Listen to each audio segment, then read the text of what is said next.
is. It's going to be all about cats. It's called MCAT. Must stand for Missoula Cat. They'll probably even have a show on about cats like you waiting to be adopted from the Humane Society. It's going to be everything you ever wanted to know about cats. What cats like to eat, what kind of games cats like, what kind of litter cats like, what kind of people cats like. What? What is it, Joopy? MCAT doesn't stand for Missoula Cats. It stands for Missoula Community Access Television. Oh, sorry, Raspberry. We want to welcome MCAT. Yes, all the best to this very important new enterprise for Missoula. We've been waiting a long time for it. Welcome, MCAT, to Missoula. We're all proud of you. Meow, this is MCAT. Thank you. Goodbye.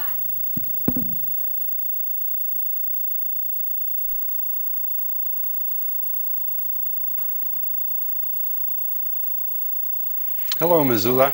My name is Ron Wheeler, and it's my happy job today to wish you a happy Earth Day and to introduce you to Missoula Community Access Television, MCAT. What we're hoping is that although life in Missoula is pretty good, our presence may help to make it even better. I'd like to tell you a little bit about MCAT. We have a facility that is located at the Circle Square building, the basement of the old Missoulian building, and we have equipment that is furnished to us by the city of Missoula that is for the use of all Missoula residents, and we offer training for that equipment. All of this is free of charge, and the concept here is that all of Missoula can become television producers, and by so doing we can speak to each other on this electronic medium. A great way to improve the democratic process and to spread a lot of the culture in Missoula that we all know is here. I'm sitting today with Josh Henderson. Sorry, Josh. What we're going to do is interview a few prospective producers here in Missoula and try to find out exactly what these people have in mind for what they can do, and hopefully by doing this you too can have some ideas about how you can use this facility. Josh, tell me a little bit about yourself. Where do you live and what do you do? Well, I'm a student at Hellgate High School, I guess is the immediate response. Yay, Hellgate. Yay. I am active in the newspaper and different activities at school, but when I heard about MCAT, I was immediately kind of turned off because I didn't really know how to apply. And when I heard about Earth Week at Hellgate High School, I realized that I had to have an opportunity to participate and make a film on Earth Week, which happened at Hellgate High School last week. And we're working on that right now, hoping to show that sometime on MCAT. Well, where did you hear about MCAT? I heard about it through the school paper, and I'd heard about it like in the newspaper and different things, but I hadn't really known what it was until I got active in Earth Week, and I came to the first orientation meeting and got active into it. Tell us a little bit about what happened to you when you came to an orientation meeting. Well, it was a friendly experience, I guess. They were pretty nice people. They showed me how to use the camera equipment, and basically it's a pretty simple meeting. They go through the rules and regulations, and then later on you are allowed to take out a camera and go out and just film in order to learn how to use it. How tough is it to check out equipment? There's some scheduling difficulties, but I didn't find too much difficulty. I think that may have been a result of being with Earth Week. I had a little bit of a priority, but besides that, I don't think it's too difficult to get equipment. Well, what sorts of things? Once you get your training, your basic training, so to speak, and you get some equipment, you do a little practice.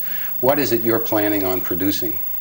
I don't know. I kind of fancy myself as a budding David Lynch or Steven Spielberg, kind of looking to do whatever comes across my mind, just something creative. The first activity I'm on right now is Earth Week, where we're filming. We filmed all the activities last week at Hellgate High School, and are now working on putting that together and putting the final touches on that so that we can make a program to be shown on MCAT as a sort of documentary. after that, I hope to do maybe some creative work, just stuff that I've constructed all by myself. Well, let's get back to Earth Day then. You say that there was a number of activities at Hellgate. Can you tell us a little bit about some of the things that you videotaped and we can look forward to seeing in the future? Our film, hopefully the final product will be a sort of collage, kind of a hodgepodge of interviews, regrettably sound bites, but that seems to work really well on television, footage of the environment, and footage of the activities that happened at Hellgate during that week. What sorts of activities did happen there? They planted a tree, various things that were environmentally oriented. They had a small concert. There were rallies and different things going on. So all of that will be put together in sort of a compiled work, I guess, is what I'm looking for. And then we can show that on MCAT. And you'll be doing your editing here? All of the work will be done here, all the editing. One of the things that we're pretty proud of down here, and I think everyone will be impressed with, is the amount of equipment that the city has supplied us with.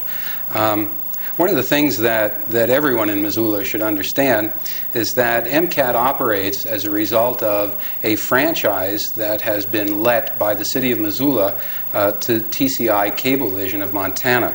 And as a result of their agreeing to a franchise, the city and TCI, TCI has supplied the city of Missoula with over $200,000 worth of video equipment, which we rent from the city of Missoula for $1 a year, and I'm told that we're paid up. Plus, we have a relatively large operating budget, or at least it looked that way until we started operating, $100,000 a year. We have 1.5 paid staff who you'll meet shortly. And what we would like to do is maybe switch cameras in a moment and introduce you to our paid staff and show you some of the equipment that is available for your use in our facility. Randy, can you switch us into the control room so that we can see who's there? And bring up 6. Oh, wow, what a switch. My goodness. Okay, hello. We're here in the MCAT control room. I'm going to get back. Mary Canty, assistant director in the foreground. Mike Meese, volunteer producer, and right now volunteer sound person at the mixing board. And yeah, we're finally getting to play with some of this equipment that has come in. Mary and I received our training yesterday. The volunteers received their training about 30 minutes ago. And it appears to be working from this end. We hope you're getting a decent picture and sound through your TV set. The equipment is, well, it's nice stuff. It's high-end industrial, in some cases broadcast quality equipment, but it was selected to be very easy to use, user-friendly, I guess is the term. The control room and the automated playback system and our advanced editing system are advanced to the point where people can work up to that. People who are new to video production can start with much simpler equipment. Super VHS camcorders, again, good quality equipment, but things that are as easy to use as anything you've used at home. Video is nothing to be afraid of, and here at MCAT our job is to demystify the medium and to get it into your hands. You have a story to tell, you have a message to share, you have something to get out on TV to your neighbors, and MCAT is the place you could do that. Let's see if this works in the reverse direction and go back to Ron in the studio. Well, thank you, Randy. You could see some of our equipment in the back. Some of the fanciest stuff is in our editing suites where most of the post-production work will be done. Josh, have you used any of the editing equipment yet? No, I haven't gotten the opportunity yet. I've been kind of run ragged trying to get footage for Earth Week down at Hellgate, which was last week. This coming week I'm going to schedule in some time to work on. So you're going to take some training on some of the... Yeah, absolutely. What kind of equipment have you been using here? Mainly I've been using the Portapacks, which consist of a portable camera, microphone, a tripod with wheels, extension cord, various things that you can use that you'd need for filming outside of the studio. And how difficult is this stuff to use? Oh, it's easy. I mean, I was surprised. I thought it'd be a lot more complex than it is. I have kind of a hard time filming. I'm not really an expert at that yet, but setup and takedown are pretty easy. I'm glad you said yet. What is it, point and shoot, or is there more to it than that? There are certain techniques that involved with filming that I haven't, by no means, have mastered, but there are, it's basically simple. Do you know, is much of our equipment like the stuff that you see in people's homes, or? You'd expect it to be much more difficult than the stuff you'd see in people's homes, but it isn't. It's very easy to use. Easy to use. That's mostly the key, what I was getting at. I think that what people will find here in Missoula is that the level of training and the level of the equipment that they wish to use will be available, right? That we start out with SVHS camcorders, and we move up through 3-chip, 3/4-inch tape, so that virtually anything you would like to do in video is available for you here at our facility. We have a studio in which we're shooting right now. It's almost complete.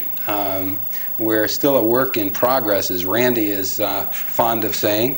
But very soon our studio will be in full swing, and we'll have 2 3-chip cameras ready to go all the time, operated and directed through our switching board in our control room.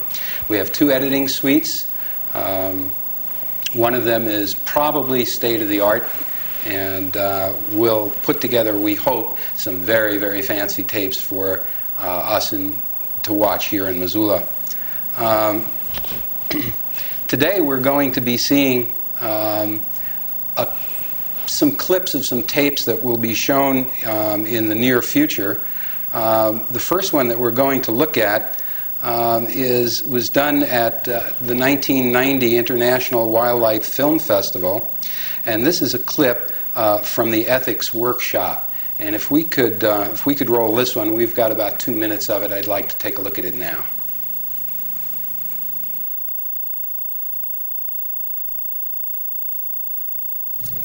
As for me, how did I get here? I'm not a filmmaker, and some of you may know from last year's ethics panel, I'm a psychotherapist.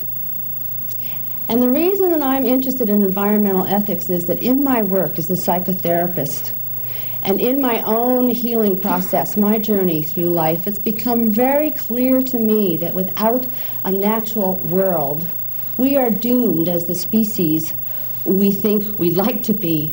We have lost our spirits. We have physical disease. We have emotional illness because we have lost our connection with nature. And so for me, the fate of our human species depends completely on the well-being of the natural world. Without it, we're not going to be the people that we think we are or would like to be. Montana Fish, Wildlife, and Game did a movie several years ago that won an award here at the film festival called The Last Parable. And I have to paraphrase the sentence from that script that had meaning to me, but it went something like, the longer we live, the farther we travel from who we think we are. And I think there's a lot of truth to that. And one of the strangest paradoxes to me about human nature is that the farther we get removed from wilderness and nature in the natural sense, the wilder we become. And I say that because I looked up a lot of words in the dictionary last summer, good old Webster's Collegiate, and words like natural are related to being foolish and an idiot and crazy. Look up Webster's. Look up the word wild in the dictionary. It relates to insanity. And I think there's a real paradox there. What is wild? And why do we seek to tame it and dominate it? And what happens to us when we do that? Just thoughts to ponder.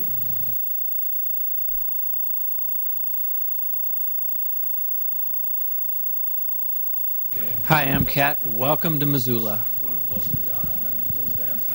Hi, MCAT. Now what does that mean? Oh, I know. The Missoula Center for Appropriate Technology. No? Missoula Community Access Television. Is that right? Uncle Mike, Aunt Jean, Mom, Dad, can you see me? Is that what it is? Does that mean that people like me can be on TV? That we can direct our own shows, produce them, write them? Wonderful. Let's do some more. Standing. Welcome to Missoula Public Access TV from all of us kids at EVST. Yeah!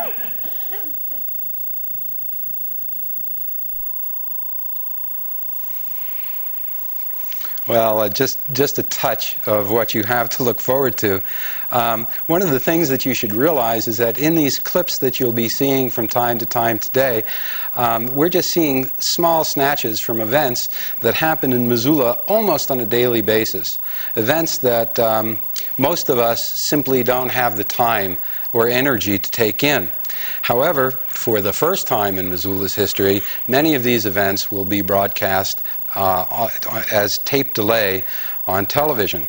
One of the things that you have to look forward to in Missoula is the university is going to provide us with the Mansfield Lecture Series, including in an upcoming personal appearance by Ralph Nader. Many workshops will be videotaped during the day, and they will be cable cast to your home once or twice, 2 different times during the week, so that you can participate at a level that has never before been possible. I have sitting with me today William Dratz, and Bill and I have been friends for some time. We've been involved in this particular adventure for a considerable length of time, so he and I will go over some history. But I think what makes Bill unique is that in addition to being a member of the board of directors of MCAT, and a hard-working board member, I might add, William also plans on being one of our most active producers. William, would you like to say hello to the people of Missoula? Hello, Missoula. It's so nice to be here again. One of the things that I'd like to talk about with you, Bill, is your history with MCAT. When did you get started? Ron, I think about a year and a half ago. Was it that long? Oh, at least. 2 years ago, there was a major transition from the committee that was putting together the whole concept of community access television in Missoula. This committee essentially metamorphosed into a public board. At that point, I showed an interest in being on the board and came forward. I think from time to time, I might add, it's a 15-member board, as you know. From time to time, at least once a year, we seek board members, and we seek diversity in the community. I think that one of the reasons I probably got on the board was because I probably represent the views of at least 2 or 3 or 4 people in the community, other than myself. And so the idea of getting as wide a constituency as possible, I think that was part of the picture. Yeah, that is true. And as a matter of fact, we're adding, 4 new board members at our next meeting. We're in the process of selecting now. By the way, this is a public service organization. MCAT is a not-for-profit corporation who has a 5-year contract with the city, and our reason for being is to provide public access television in the city of Missoula. So do watch your paper, because from time to time we'll be asking for people to serve on our board. And our board is a working board. We make policy, and we'll take most of the heat that's generated at this station. Yes, we will. A little history. Public access television has been about 10 years coming to Missoula. And I guess I sort of sit here before you today only because I've lasted longer than most people in this effort. I'm the president of the corporation, MCAT, and so I drew the short straw today and get to introduce you to this facility. About 10 years ago, a small group of citizens in Missoula decided that we needed, here in Missoula, a bit more access to the media. We got together and we talked about the possibility of low-power radio broadcasting. But we found out that in other places around the country, public access facilities were being built. The idea behind that was that a cable provider had the use of a city's right-of-way in which they could string their cable.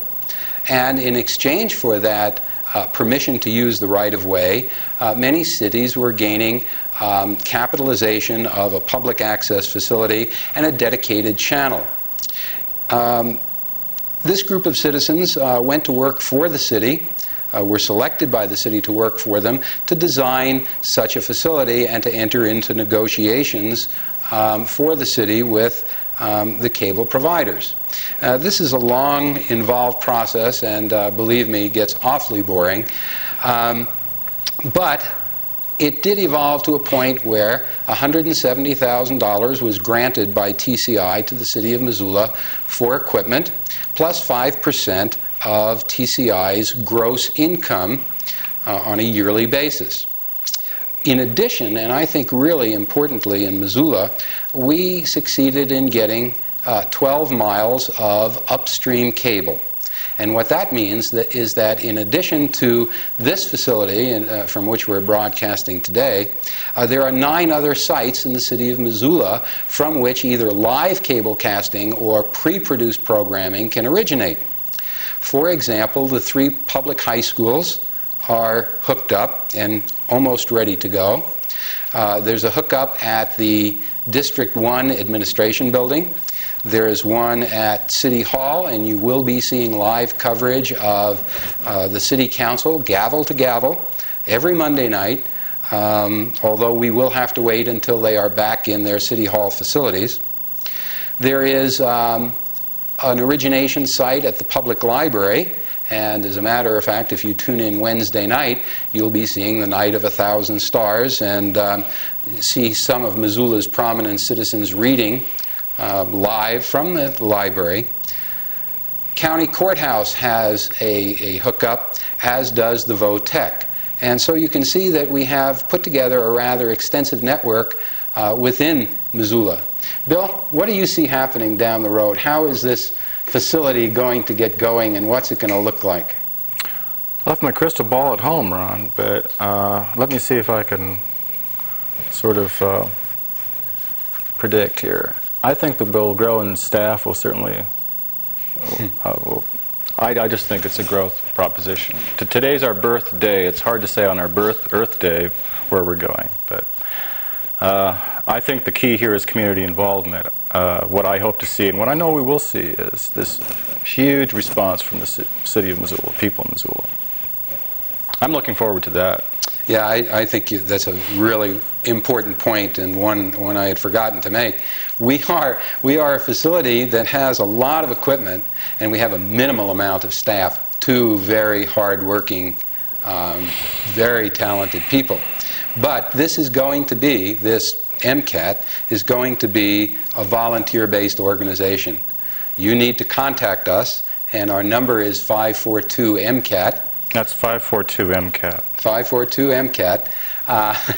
And volunteer your services. We need people at this point to do virtually everything. Answer the telephone, learn how to use the cameras, learn how to produce programming, learn to do editing, write scripts, do storyboards, draw pictures, go for coffee. Whatever it is you're willing to do, we're willing to put you to work. So the faster we put together our volunteer crews, the more we're going to have to watch on Missoula Community Access Television. One thing I must say, Ron, Missoula is a very capable community, and for that reason I see volunteerism, even if that is a base we rely on, as being a very effective base. So I'm looking forward to some good results. Well, one of the things that obviously interests me is getting your programming on television. I'd like to spend a little bit of time talking about the kinds of things you've done in the past and what sorts of things you'd like to do with MCAT in the future. I have a piece coming up shortly. It's about a half-an-hour piece. It was a documentary I did about a year and a half ago called All of Us, and it will be broadcast. It's about life lived by people who have disabilities from their point of view. I worked in 4 towns in Montana to produce this piece. I have some other things that are a little bit different than that. I have a piece called Haiku that I've been working on. I'm not sure what it is yet. I'll be sure and let you know first thing when it's done. I have to be careful that my program isn't overly salacious or anything like that. I'm sure it won't be. I'm not a budding Christopher Rage. There aren't very many people out there who know who Christopher Rage is, and that's probably good. But I want to do things that are funny and humorous and a little bit tactless, and so that's kind of where I'm coming from. Well, I'm sure you know better than most that that Missoula Community Access will be putting on television programs that are produced by the people of Missoula. We are at MCAT are going to remain program neutral. The only thing that will govern our programming will be that we will refuse to cablecast programming that is as outlined in the First Amendment. That is, we will not put on programming that is patently obscene, and of course that's going to be in the eye of the beholder. We will not do programming that exhorts to immediate violence. We will not allow people to invade privacy, to libel or slander. But otherwise, you're going to find that Missoula Community Access Television is an electronic soapbox, one in which everyone is welcome to come and express their views, express their talents, express their craft. And we hope that everyone is going to do that.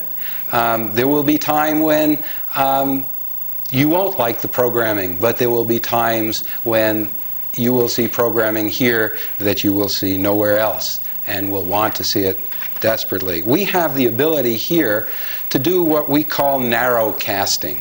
We can produce programming without having to rely on making money in order to do so. Therefore, you will see programming here that does not necessarily have mass appeal, but programming that you and your family and maybe 3 or 4 other families in Missoula will love to watch. And we're hoping that from time to time we will strike that kind of chord in each and every family in Missoula. We have some other clips that we'd like to look at. There's one that again is from an upcoming piece that is produced by Mike Meese, and this is a clip from an event that you're probably fairly familiar with. It was covered in the paper a few days ago. It is the famous peace sign incident.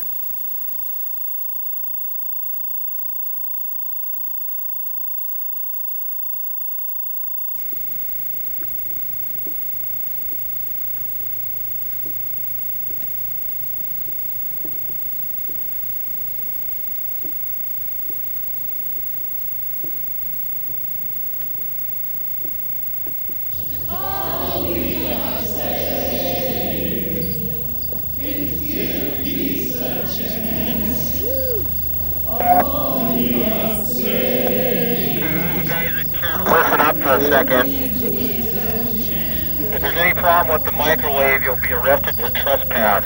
We're not going to bother that. Okay, I'm not saying you are, just so everybody understands the law. This is private property belonging to U.S. West. You're all aware they've had a lot of problems with it. Anybody over the fence, it's a criminal offense. Give peace a chance. All we are saying is all we are saying is give peace a chance. All we are saying is give peace a chance. All we are saying is give peace a chance. Ladies and gentlemen, welcome to the cultural aspect of MCAT. And just a second, Rich. for culture, we're going to start out with my playing some cultural tunes. Christy, go to Hey, Christy. now wait a second. Hey, Rich, I said shit right down there that I was going to play some cultural tunes to get this started off. You don't mind? Sorry, ladies and gentlemen. Hey, Christy, help! No. Now you boys behave. All right. I'm Christy Dodson. Happy Earth Day. I'm going to sing a song written by Jonathan Edwards called God's Green Earth.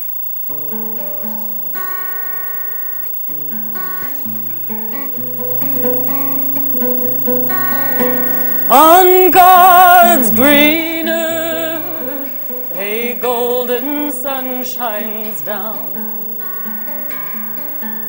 On God's green earth, the fields are red and brown.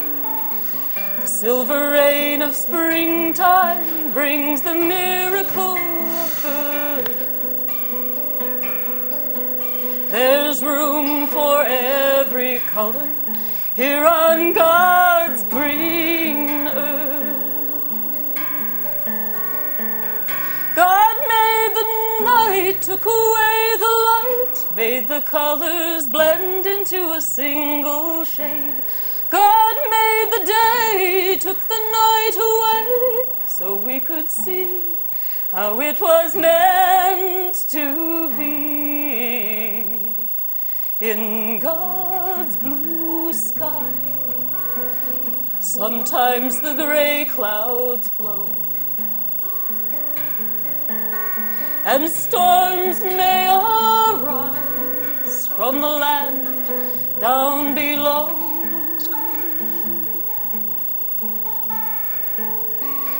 And all the different colors forget each other's worth. They clash with one another here on God's green earth. So God made the night, took away the night, made the colors fade into a single shade. God made the day, took the night away, so we could see how it was meant to be. On God's green earth, a golden sun shines down. On God's green earth, the fields are red and brown. The silver rain of springtime brings the miracle of birth. There's room for every color here on God's green earth. There's room for every color here on God's green earth.